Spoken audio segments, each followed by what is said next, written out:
I have a different take concerning the case about Nolan Wells.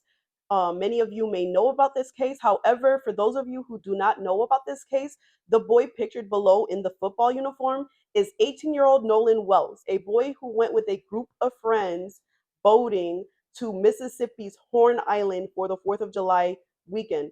Horn Island is about 10 to 12 miles off the coast of Mississippi's mainland.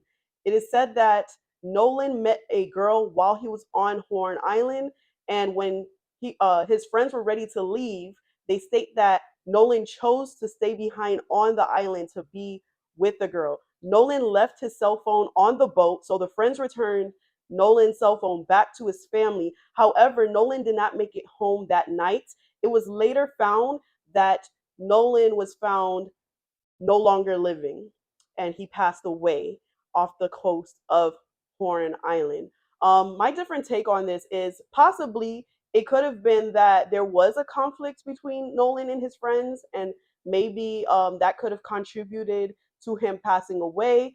Also, another thing is, what if he really did want to stay on the island with the girl?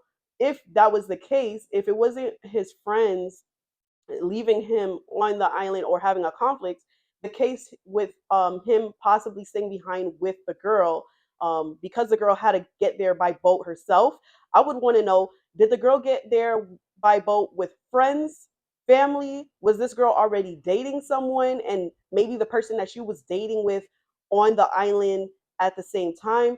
If the girl was there with family, would any of that girl's family members have any prejudices about Black individuals that could have led to Nolan's passing? Because as we know, Nolan was the only Black boy with his group of friends that went towards the island. And then when you look at videos of um, individuals who were on the island that 4th of July weekend, it was mostly um, individuals who were white.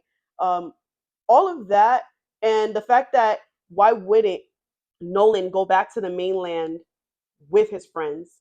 It's all in question. It's all speculation. We don't know actually what happened. However, these are concerning questions that, as a community, most people have because he passed away by being on this isolated island that has no network connection and he didn't have his cell phone. Another thing is that one of Nolan's friends' parents is a judge. However, we don't know how else his friends are connected within the community. What we do know is that his friends are now lawyered up and deactivated their social media accounts. However, we don't know if their friends are connected to medical examiners, police officers, investigators, other lawyers, and other individuals within the community who, when it comes to the investigation, if they may have any biases. Right now, Nolan's family hired civil rights attorney Ben Crump, and they decided to do an independent autopsy. This independent autopsy is going to be completed in Washington, D.C., and the results of the autopsy should be completed by tomorrow, which is Friday. This independent autopsy is so that there are no biases when the medical examiner looks for the cause of Nolan's passing. As a stranger, as someone who's not even related to Nolan, this case concerns me. My heart and my prayers is with Nolan's family. I hope that they get all the answers that is needed because as a community, a lot of us are wondering what led to his suspicious passing on a what should have been a 4th of July weekend that he wanted to enjoy. This is really something that is a nightmare for any parent. I'm a mother of 4 Black boys, and now I'm wondering, based off of this case, how I should have the talk with my sons about what it's like being Black in this world.